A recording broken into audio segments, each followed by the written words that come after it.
Thank you for the kind introduction. It's a great pleasure for me to be able to present our work on COR-Tx, which is a context-aware reconfigurable transmitter for body area networks. The transmitter opportunistically switches between two modes depending on the location of the receiver. One of these modes is a 2.24 picojoule per bit human body communication link, or HBC. The other mode involves a 4.93 picojoule per bit 400.9 MHz MedRadio band communication with 33.6% transmit efficiency. Both of these modes currently offer the best energy efficiencies in terms of picojoule per bit numbers. We'll begin the presentation with the need for context awareness and how reconfigurability based on context can lead to extreme energy efficiencies for ultra-low power sensor networks. We'll also talk about how we define context, along with the circuit design and system level implementation details. Finally, we'll present the measurement results and conclude this talk by summarizing our contributions. So why do we need to be context aware? And what can be defined as a context in case of radio frequency communication for body area networks? We have witnessed a tremendous amount of scaling of computation capacity in the last few decades, starting from the mainframes and minis in the 1960s to the extremely lightweight mobile processors in the 2010s, and now towards ubiquitous virtually zero-sized smart IoT platforms, which we have already started to see all around us. This places today's Internet of Things at the juncture of Moore's law and Shannon's law. Moore's law over the decades has enabled cheaper computation on smaller form factors, while Shannon's law has continued to increase the channel capacity by supporting high bandwidth communication links. And these two laws together are the keys to enable ever more efficient future systems. But there is a cost of having more computations or supporting larger channel bandwidths, and that comes in the form of power consumption. Therefore, one of the major challenges in designing IoT systems has always been the energy efficiency. And naturally, the question arises, how to reduce the energy consumption in the system? If we break down a traditional IoT sensor node into sensing, processing, and communication subsystems, we generally see that the communication unit is usually the most power hungry and consumes about 1 nanojoule per bit as compared to the picojoule per conversion step and femtojoule per bit of sensing and processing respectively. This trend is observed for any commercially available mode of communication such as Bluetooth, Bluetooth low energy, and 4G or Wi-Fi. Interestingly, the energy for communication is almost 3 to 4 orders of magnitude higher than the energies of other systems such as the computation. This plot is from one of our earlier works, which shows on the x-axis the number of bits switched for computation or the number of bits sent for communication. On the y-axis, we have the energy consumption in joules. As expected, both computation and communication energies, as shown in blue and red, increase monotonically with the number of bits.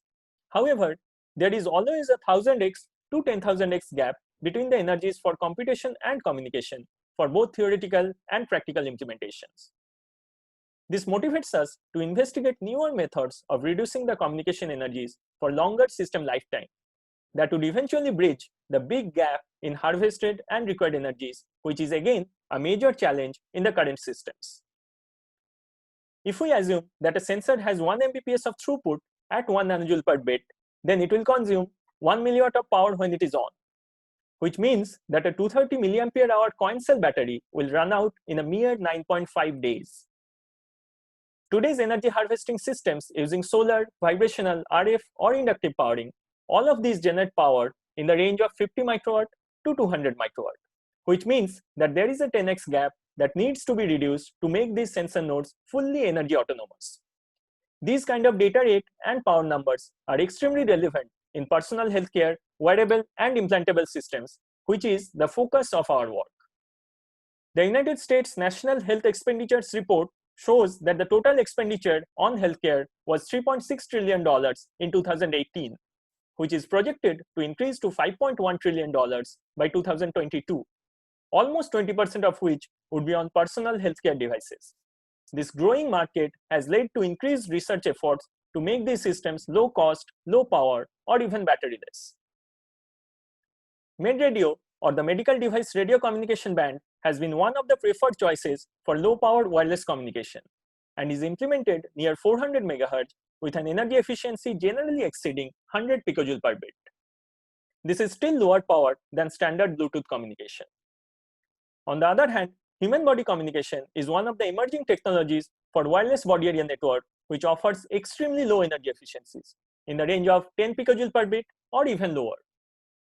Our group has recently shown a 6.3 picojoule per bit capacitive HBC link where the signals are contained entirely within the body.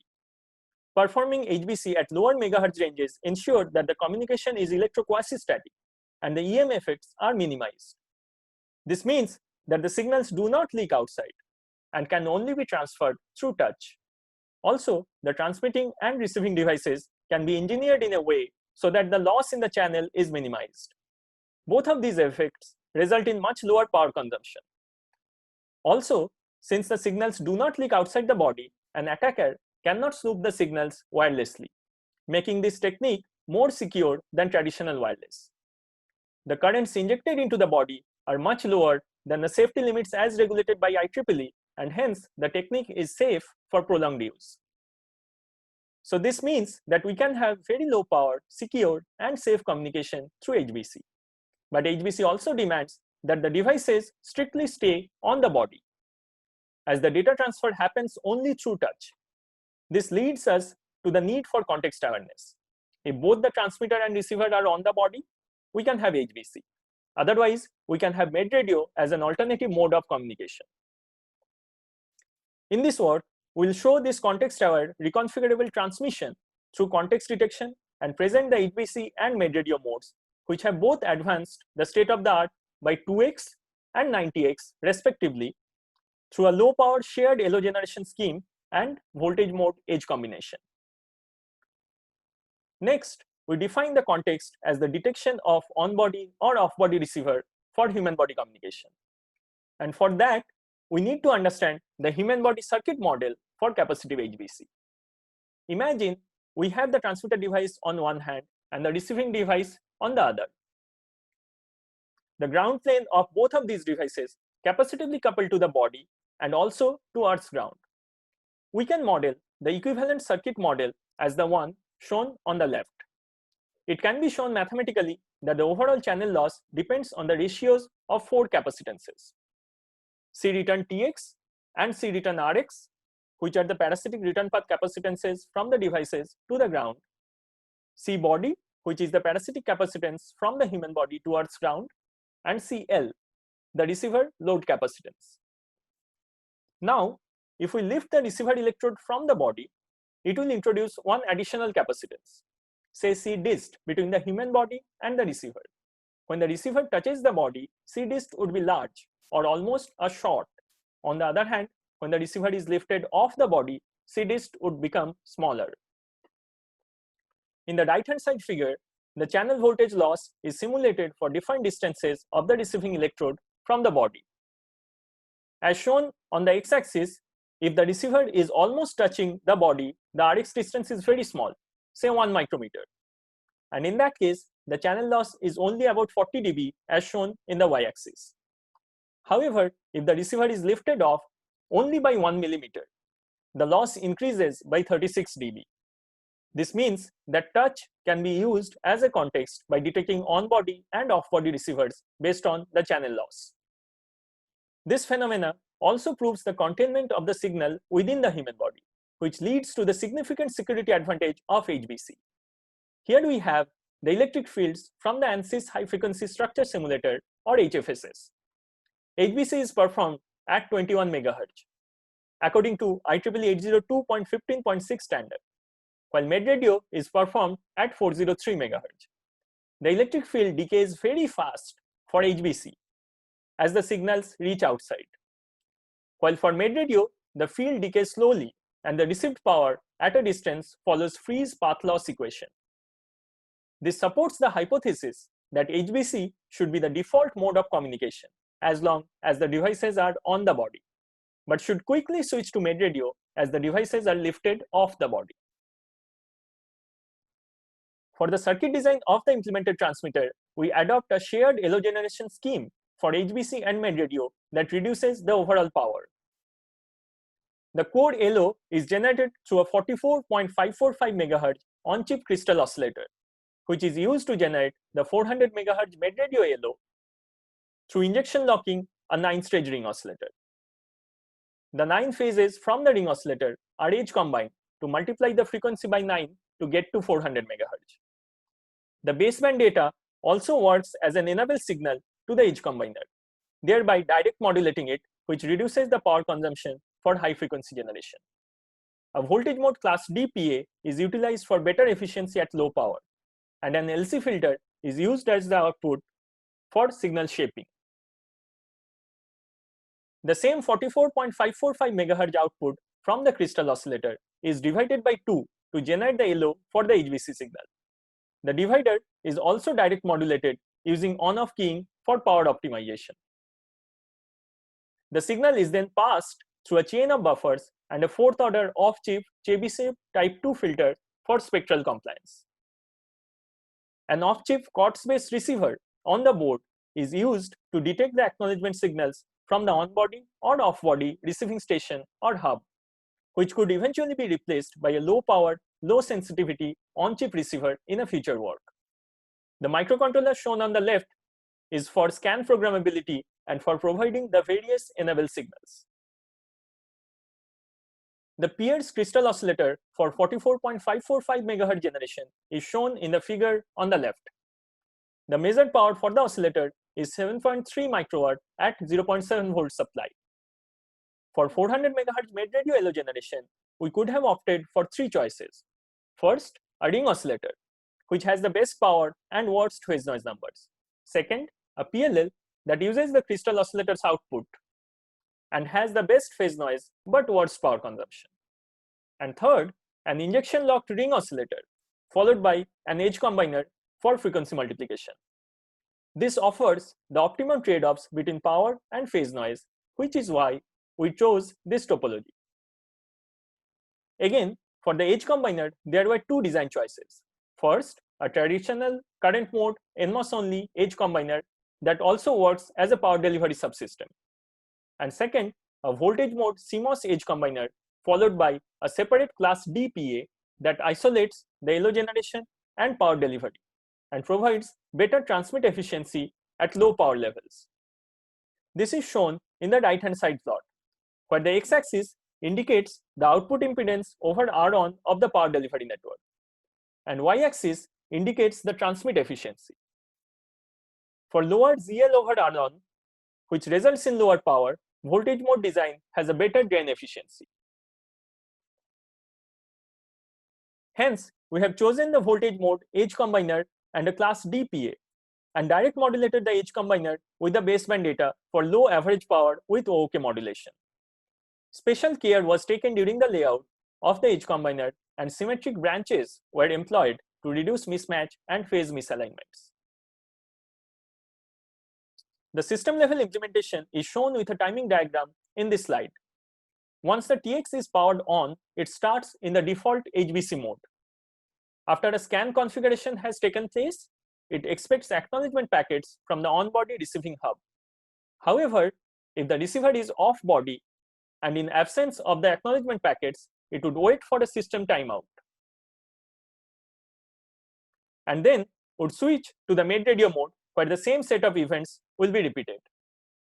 Alternatively, a polling mechanism could be employed for checking if the receiver is on-body, which would help in avoiding the timeout. The design is fabricated in a standard 65 nanometer process and the measurement results are presented next. The transmitter consumes a die area of 300 micrometer by 390 micrometer and the power consumption is about 22 microwatt for HBC and 50 microwatt for MedRadio. For the MedRadio TX, the output is directly tested in a spectrum analyzer. Whereas for the HBC buffer, the load is expected to be a 2 picofarad capacitance coming from the human body and not a 50 ohm termination. Hence, we have used a commercial off-the-shelf buffer to drive the 50 ohm spectrum analyzer. The PCB with both modes enabled is shown in the left-hand side figure. Please note that the dimensions are primarily limited by the antenna size, and with an on-board antenna, the form factors can be reduced. The measured energy efficiency versus output power for MedRadio is shown in the top left figure, showing energy efficiencies as low as 4.93 picojoule per bit at 10 Mbps data rate. The bottom left figure shows the MedRadio energy efficiency versus data rate for two different output power levels, while the Tx efficiency versus output power is shown in the center top. The figure at the center bottom presents the energy efficiency versus data rate for HBC, showing the best case energy efficiency to be 2.24 picojoule per bit.